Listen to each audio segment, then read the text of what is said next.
We bring in the voice for Sunday Night Football. Now at the Kentucky Derby, he's Mike Tirico joins us. You're trackside, aren't you, Mike? Not a game. We're talking about a race. The first race coming up here in 5 minutes. Oh, Downs. Yeah, here we go. Okay, set the scene. Set the scene, Mike. Set the scene. We have the fans coming in. Everybody wears pink on Friday because Saturday's the run for the Roses. Friday is the best race for the 3-year-old fillies, the Kentucky Oaks. So everyone wears pink, ladies, men, hats, the whole deal.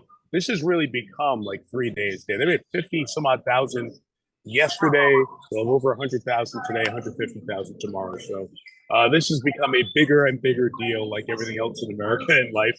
And it's a cool, usually festive scene. There's a little bit of, concern and controversy surrounding the race. So it's an interesting time here in the sport. Let's dive into the controversy. Explain it, and how much coverage are you going to give this on NBC this weekend? Well, we'll certainly talk about it. We're going to talk about it. Our coverage starts on USA Today, and we'll do it again tomorrow. A couple of times for sure. So 4 horses have scratched. It was a scratch just a short time ago. Skinner scratched. Now, 3 of those scratches were kind of normal horses scratching where whether it was the horse wasn't training right, got a fever, had a little bit of a concern with a muscular issue, the horse scratched. One was a little bit out of the norm, and that's where the controversy of it, maybe the conflict is coming. Lord Miles, trained by a guy named Safi Joseph, who had trained a couple of Derby horses before. He's from Barbados. His barn had 2 horses die unexpectedly, not related to racing injuries. Nobody knew why. The autopsies for horses, which are called necropsies, aren't going to come back in time to know what's going on. So out of an abundance of caution, the people in charge of Kentucky Horse Racing Commission suspended Joe. They scratched his horse, and then the Churchill Downs, the track, suspended Safi Joseph indefinitely until they know what's going on. Joseph was upset by it. I just think it's kind of an abundance of caution situation for the track and the Horse Race Commission to make sure that horse doesn't run in the race until they know what happens to the other horses. How does that impact the Derby? Not a ton. Was Lord Miles a favorite? No, 30-1 horse. The impact of the scratches is, so there's a points list to get in the Derby. The top 20 of the points list get in the Derby. Not all 20 automatically run in the Derby. Some say, I'm going to hold my horse. There's one, Blazing 7. Their connection said, we're going to hold that horse till the Preakness. But then you go down on the list a little bit deeper to get other horses in. But not every horse sticks around and comes here waiting for 5 people to scratch. So right now we've gone from a field of 20 to a field of 19. A couple of the horses who came in actually have a chance. Mandarin Hero is one that's going to get some betting attention, I think. But it doesn't impact the field as significantly because none of the big favorites, 1, 2, or 3, have scratched at this point. Yeah, it's not like a Monday qualifier for a major in golf. Right. We're here. Exactly. Let me hang around here with my jockey, and see if I can get into the race. Well, not too far from here, John Daly, famously as his 8th or 9th alternate, won the PGA Championship, right? So there were a few that were here, and they have slid into the field, 3 of them, as a matter of fact. But there weren't 7 or 8 hanging around. They're horses who were like 24, 26 on the list. They are in other races, some on the card here, some further down the line. Mike will be at the call hosting the Kentucky Derby, Saturday, May 6th, noon Eastern on NBC and Peacock. Do you pack differently for this event? No, I pack boots. I pack an old pair of shoes that 3 of my 6 years I have left here in Louisville because they're ruined at the end, because it's a little muddy walking around. If you get a bad weather day, the shoes are gone. They are not salvageable. But no, not really. To bring some pink. I just can't say it's pink. Pink for today. Oh, okay. I've got something festive. I don't think festive, but typical DP wardrobe, kind of a shirt with a little bit of something to it. Class. Yeah, class. Although your typical wardrobe now is a hoodie. How many hoodies do you wear? Not enough. You can never have enough hoodies. Give me a number. Do you have 50 hoodies? Yeah, probably. It's good. They're great. They're great. I think it was one of my kids or one of my friend's kids said, like, all you old people are getting hoodies that try to be younger, and you're not. It just makes you look older. Well, how many blue blazers do you have, Mike? Yeah, exactly. About saying, I've got double-breasted, I've got 3 buttons. They're going to come back, honey, really. They're going to come back. I wore this on Sports Center in 2002. It's not coming back. Do you have a list of the celebrities who are expected to be there? Partial list. I know Mahomes is coming, Peyton's coming, Aaron Rodgers is coming. I think Brady, I'm not exactly sure. There are other names that have been out there. The parties, what's turned up a lot of the parties on Friday night.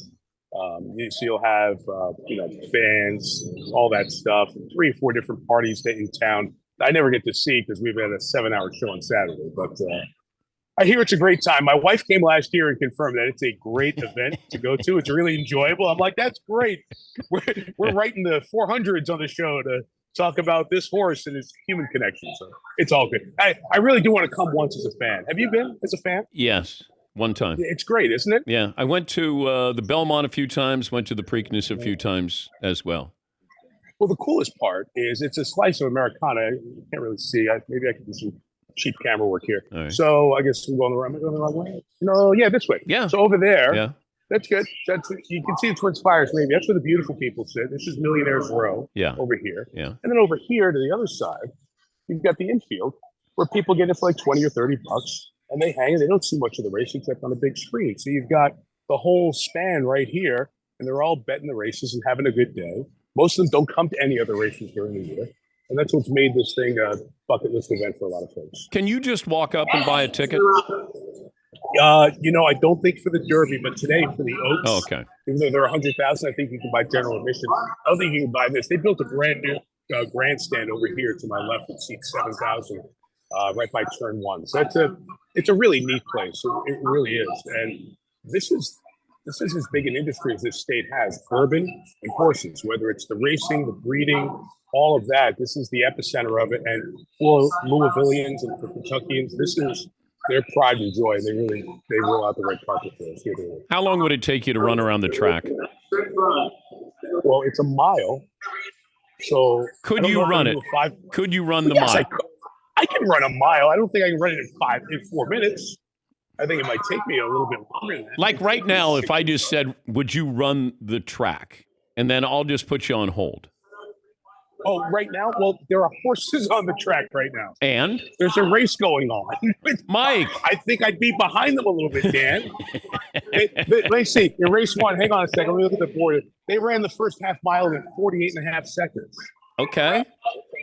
Rich Eisen runs the 40-yard dash in 6 seconds. It's going to take me a little bit longer. I need some time here. I'm an old man. We were mentioning Kobe's 60-point game when he took 50 shots, and you and Hubie Brown were on the call. And I just remember I tuned into the game, just to say goodbye to Kobe, at least visually. And I remember you and Hubie Brown were saying, we're not really sure what to expect. Maybe he could get 20 or 30. At what point did you realize Kobe's going out with guns blazing? It's a funny night. I'll tell you about it. I was just talking. It's so funny you brought that up. I was just talking about that night with Mike Rapoli. Mike is the owner of Forte, who's the favorite in this race. Mike and Kobe were really tight business partners.